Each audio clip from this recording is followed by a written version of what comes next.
Uric acid নিয়ে আজকের এই ছোট্ট ভিডিওর মাধ্যমে এমন কিছু কিছু তথ্য তুলে ধরার চেষ্টা করব যেটা জানলে বা যেটা শুনলে আপনার দিমাগ থেকে মাথা থেকে অনেক ভ্রান্ত ধারণা মুছে যাবে, অনেক মিসকনসেপশন দূর হবে। চলুন শুরু করি আজকের এই ভিডিওটি। শুরু করার পূর্বে আমি সুকেশ শীল, একজন সার্টিফাইড ক্লিনিক্যাল ডায়েটিশিয়ান এবং একজন yoga instructor, doctor BRC clinic, Siliguri. তো প্রথমে আমরা কথা বলবো what is uric acid. Uric acid বলতে বোঝায় কি? দেখুন, একদম সহজ সরল ভাষায় কথা বলছি, একটু বোঝার চেষ্টা করবেন। ইউরিক অ্যাসিড হলো আমাদের শরীরে থাকা এক ধরনের বর্জ্য পদার্থ, যা পিউরিন ভাঙার ফলে তৈরি হয়। এবার কথা হচ্ছে পিউরিনটা কি? তাহলে পিউরিনটা হলো এক ধরনের রাসায়নিক উপাদান যেটা আমাদের শরীরের কোষে থাকে এবং কিছু খাবার থেকে আমরা গ্রহণ করি। আরো সহজ ভাষায় যদি বুঝিয়ে বলি, তাহলে আমরা যে খাবারগুলো খাই, যেমন লাল মাংস, গরুর মাংস, খাসির মাংস, শুকরের মাংস, ভেড়ার মাংস এবং সাথে কিছু মাছ, কিছু ডাল ইত্যাদি, এই খাবারগুলোর মধ্যে থাকা পিউরিন শরীরে ভেঙে ইউরিক অ্যাসিড তৈরি হয়। আর এই ইউরিক অ্যাসিড কিডনি দিয়ে প্রস্রাবের মাধ্যমে বেরিয়ে যায়। কিন্তু সমস্যা তখনই হয় যখন আমাদের শরীরে অনেক ইউরিক অ্যাসিড জমে যায়, কিন্তু আমাদের কিডনি সেটা বাইরে বের করতে পারছে না। তখন আমাদের রক্তে ইউরিক অ্যাসিডের পরিমাণ বাড়তে থাকে, যেটাকে বলা হয় হাইপার ইউরিসেমিয়া। এর ফলে যেটা হয়, আমাদের জয়েন্টে জয়েন্টে ক্রিস্টাল জমে গিয়ে গাউট হয়। জয়েন্ট বলতে পায়ের গোড়ালিতে, পায়ের আঙ্গুলের জয়েন্টে, হাতের জয়েন্টে, হাঁটুতে, এইসব জায়গায় হালকা লালচে বর্ণের হয়ে ফুলে যায়। এর ফলে এত পরিমাণে ব্যথা হয়, এত পরিমাণে ব্যথা হয় যেন মনে হচ্ছে শরীর থেকে জীবন বেরিয়ে যাওয়ার মতো ব্যথা অনুভব করছেন।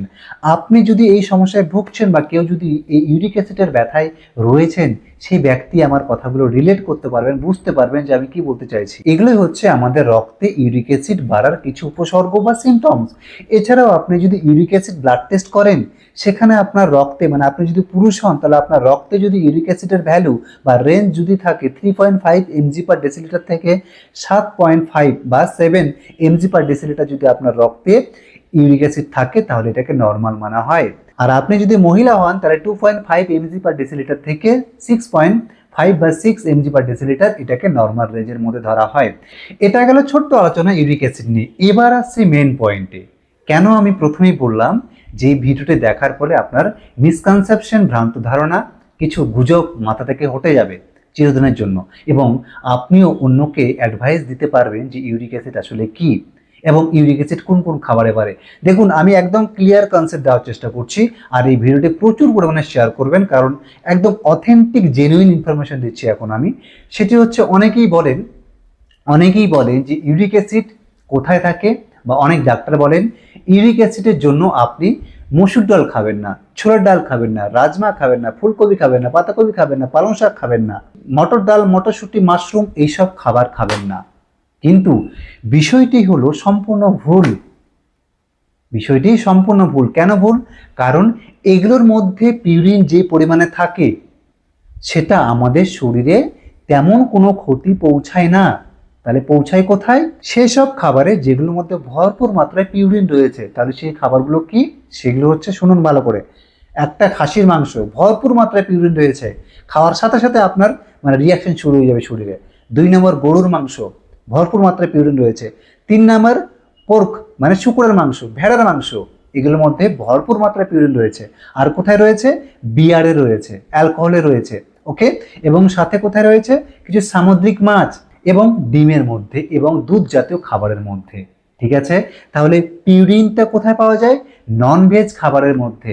আর ভেজ খাবারের মধ্যে যে পরিমাণে পিউরিন পাওয়া যায়, সেটা আমাদের শরীরে সেরকম কোনো ক্ষতি পৌঁছায় না।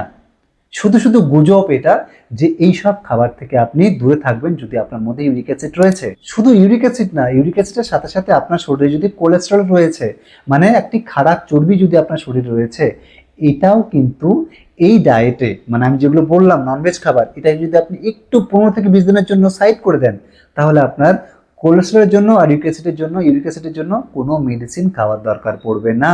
কারণ এই সব খাবারই আপনার শরীরে পিউরিন বাড়াচ্ছে।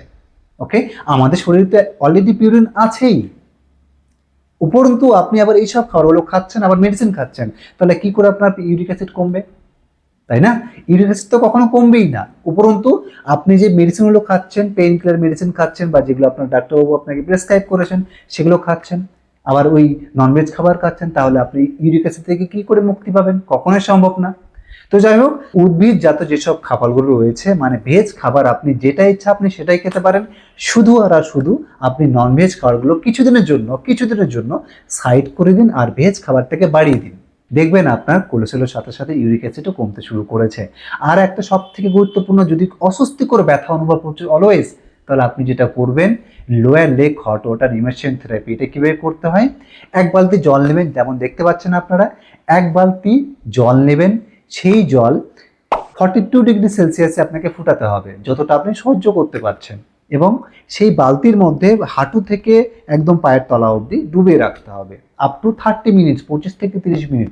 ওকে, এভরিডে বিফোর স্লিপ, রাতে ঘুমোতে যাওয়ার পূর্বে সেই বালতির মধ্যে পা ডুবিয়ে রাখছেন 30 মিনিট এবং তারপর ঘুমোতে যাচ্ছেন। দেখবেন আপনার ইউরিক অ্যাসিডের ব্যথা কমে যাবে। নট অনলি ইউরিক অ্যাসিড, আপনার মধ্যে যদি হালকা সর্দি কাশি থাকে, জ্বর থাকে, সেগুলো কিন্তু কমে যাবে। এটা ব্যথা কামানোর জন্য বলছি আমি। আর মেন যেটা আপনাকে মাথায় রাখতে হবে, ডায়েটের দিকটা, শুধুমাত্র ননভেজ খাবার, যত রকম ননভেজ খাবার, অ্যালকোহল, স্মোকিং, এগুলো বাদ দিয়ে, ওকে, বাকি যা ইচ্ছা আপনি সেটা খান, বা যা ইচ্ছা আপনি সেটাই খান, কোনো রকম বাদ বিচার নেই। শুধু শুধু এই উদ্ভিদ জাতীয় খাবারগুলোকে দোষারোপ করবেন না, যেগুলো খাওয়ার জন্য আপনার শরীরে ইউরিক অ্যাসিড বাড়ছে। তো যাই হোক, এই মিসকনসেপশনটা আশা করি দূর করতে পেরেছি, ভ্রান্ত ধারণাটা আশা করি মাথা থেকে দূর করতে পেরেছি। আর আপনারা যদি যে কোনো রকম বড় থেকে বড় রোগের ট্রিটমেন্ট পেতে চান সম্পূর্ণ প্রাকৃতিক নিয়মে, প্রাকৃতিক উপায়ে, ন্যাচুরোপ্যাথি ওয়েতে, ওকে, তাহলে আমাদের সাথে যোগাযোগ করতে পারেন। বোধ বাংলাদেশ, ইন্ডিয়ার নাম্বার দেওয়া রয়েছে নিচে, দেখতে পাচ্ছেন।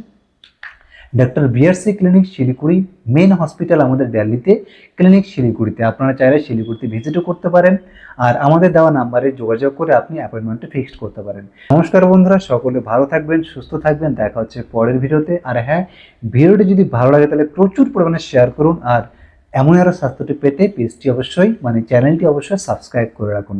নমস্কার।